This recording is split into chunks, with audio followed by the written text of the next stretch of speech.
All right, so here's my CB300R.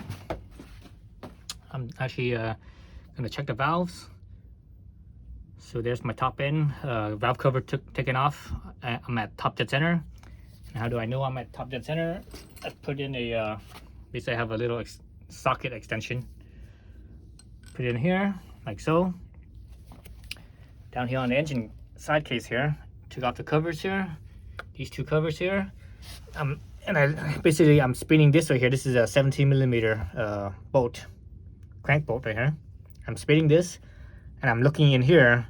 You see on the right side, on the where the thread is, right past the O-ring. There's like a little notch, right? Let's see if you guys can see that.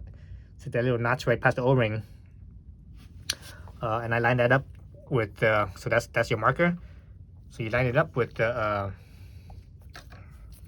inside. It's kind of hard to see because of the light, but inside there's a marker that says T. T, that means top. If you spin it clockwise a few more degrees, you see a marker that says F. That means that's when it fires. Right. So anyway, so you line it up with the T. There's actually two, because this is a 4-stroke engine. On 4-stroke engines, there's two top dead centers. Okay, so that means the piston will go up to the top twice. One's going to be on the compressions. It tops out on the top of the compression, and the other one tops out at the exhaust stroke.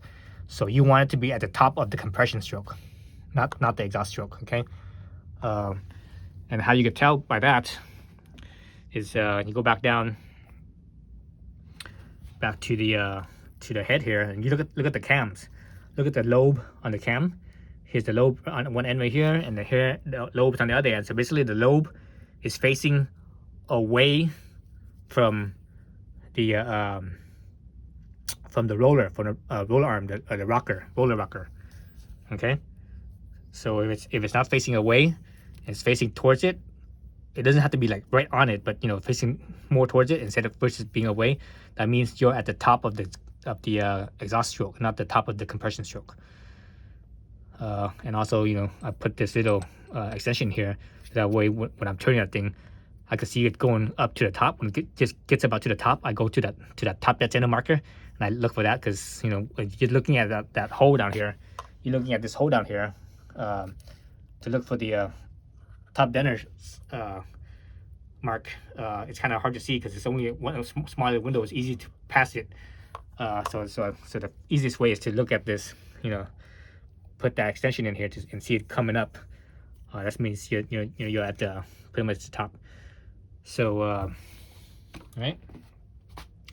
So let me put this on a tripod, and we could look a little further down in here. Let me see if I could get this close enough. At a good angle, I should say. Get at a good angle. Alright,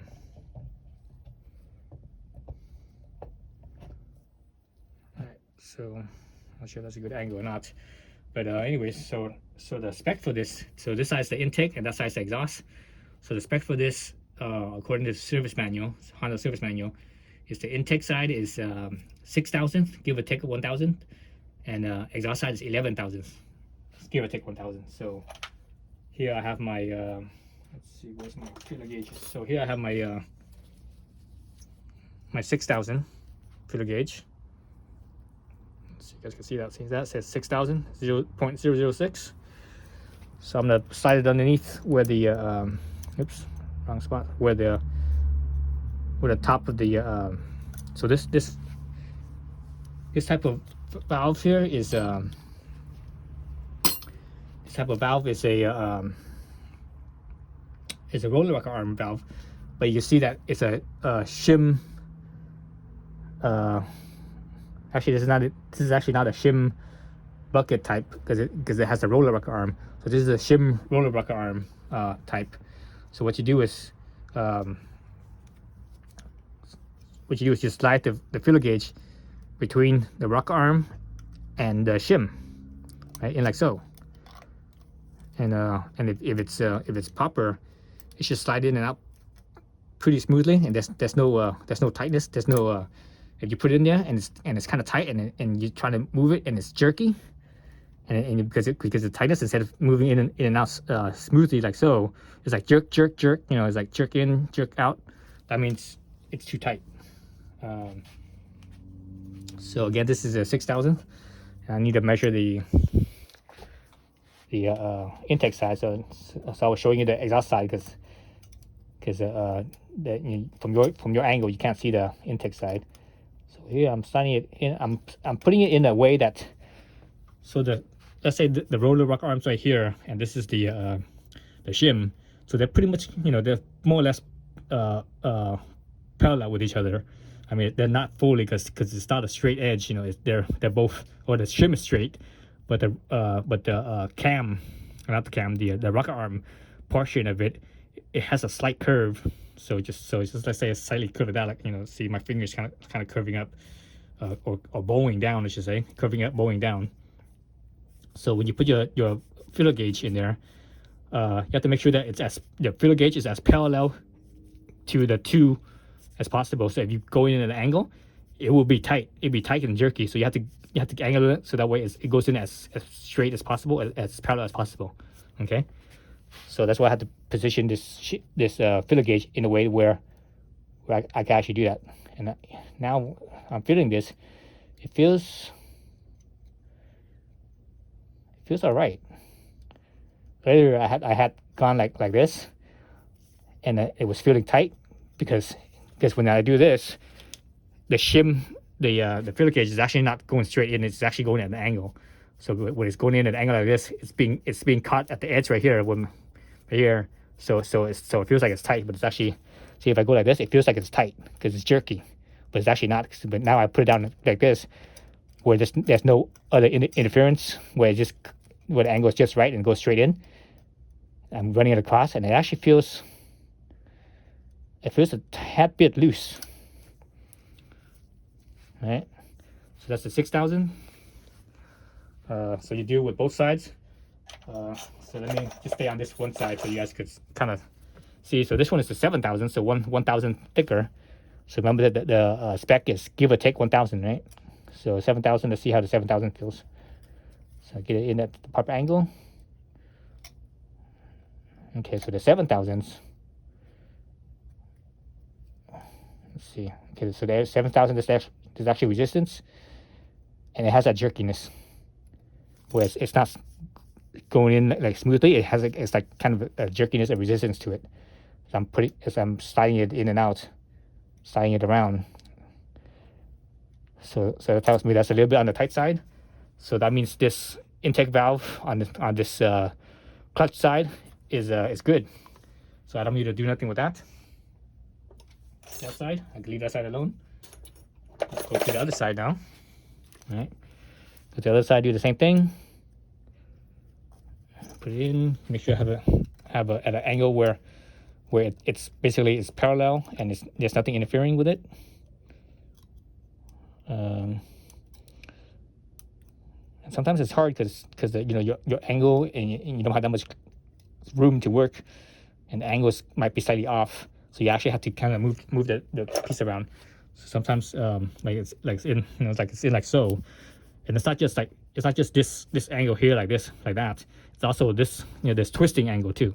So the twisting angle is like that. It also shows that it's tight. So you have to actually have it so that way it's on the same plane basically, or a parallel plane.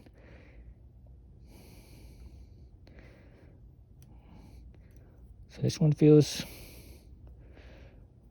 okay. I feel very light resistance. There's a little bit more resistance on this one than the previous one. Then the clutch side, this throttle side, has a little bit more resistance. I think my angle is slightly off. Okay, right there, the angle is perfect. Oh, now it's much smoother. Whatever, the other, I just had a very slight angle difference, and I felt a little bit of resistance, a little bit of jerkiness. But when my angle was just right, it actually got smooth. So you have to actually, move your fingers around a little bit just to make sure So I think this one's okay too. Let me put in the thicker one. So that was a 6,000. Let me try the 7,000s. 7,000s over here. Stick that in. So that 7,000 is a very tight fit. Yeah, very tight fit.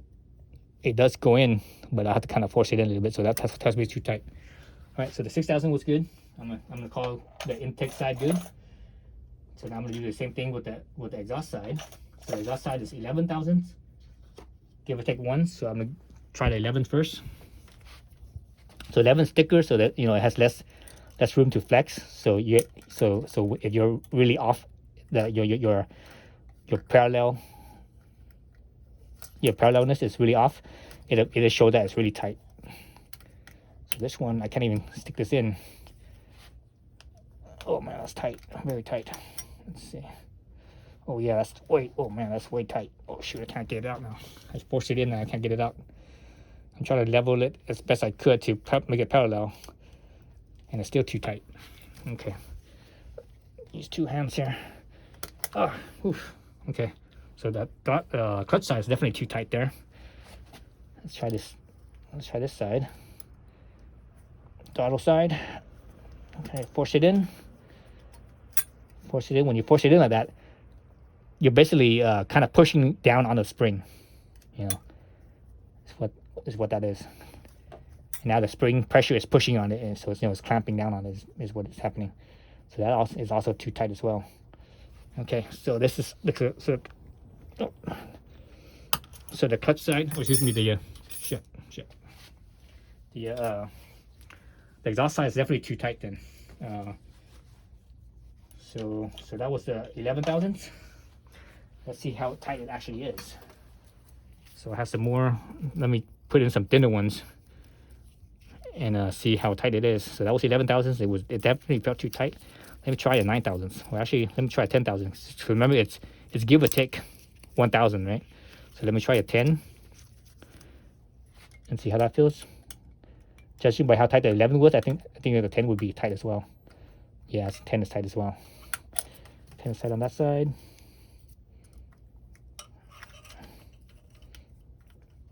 Yep, 10 is tight on this side, so 10 is too tight as well. So yep, so it's definitely too tight. The exhaust side is too tight, and that's to be expected. The exhaust side tends to be tighter than the non-exhaust side, than the intake side, especially when you first break it in. That's when the valves move the most, because they kind of settle in a little bit, so they move the most during that time period. And after that, it's pretty stable. And this bike already has over 7,000 miles. So this is an 8 right here. Ooh, the 8 feels good. The 8 feels just right. Yeah, the 8 feels just right there. So the 8 felt just right. Let me try a 9. So the 10 was also too tight, right? So where's that 9 at?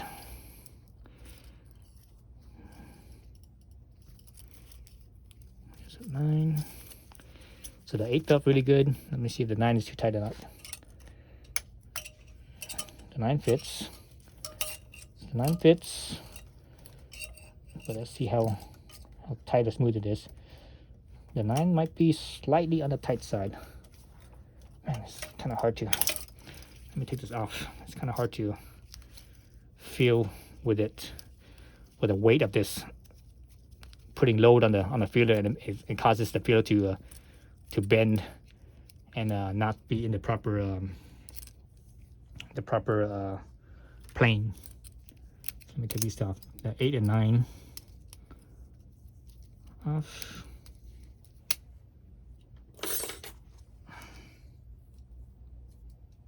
So let's try that 9 again on the clutch side. See how it feels. So the 8 felt pretty good. Let me stick in the 9 just to feel that. So the 9 actually, the 9 feels okay too. It feels a tad bit, the 9 feels just a tad bit on the tight side. Slightly, just barely. It's probably within spec. It's probably on the tight side of spec. As far as like if it was spec.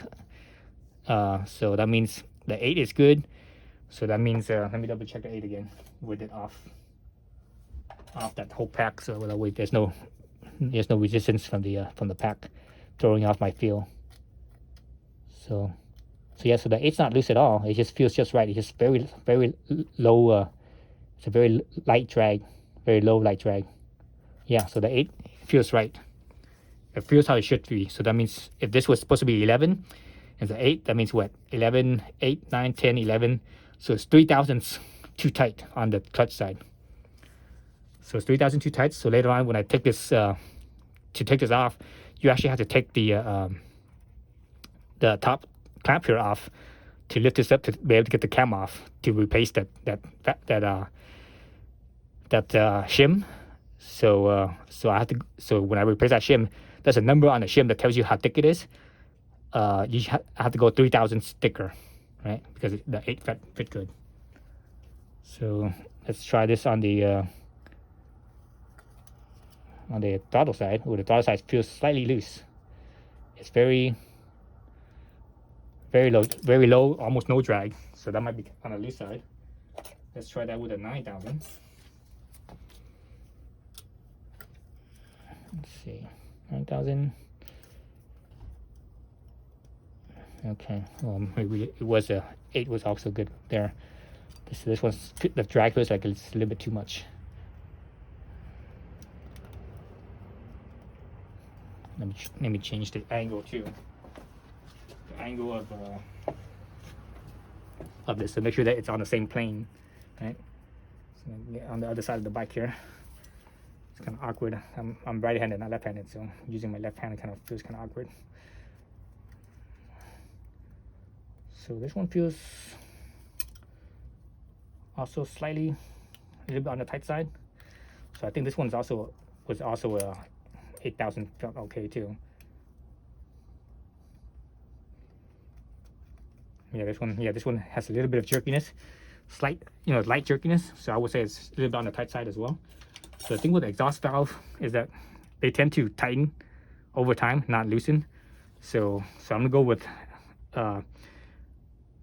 let's say an 8 and fits on both sides good. So that means and it's supposed to be 11. So 3 thousandths difference. So I'm gonna go 3 thousandths smaller on the shim.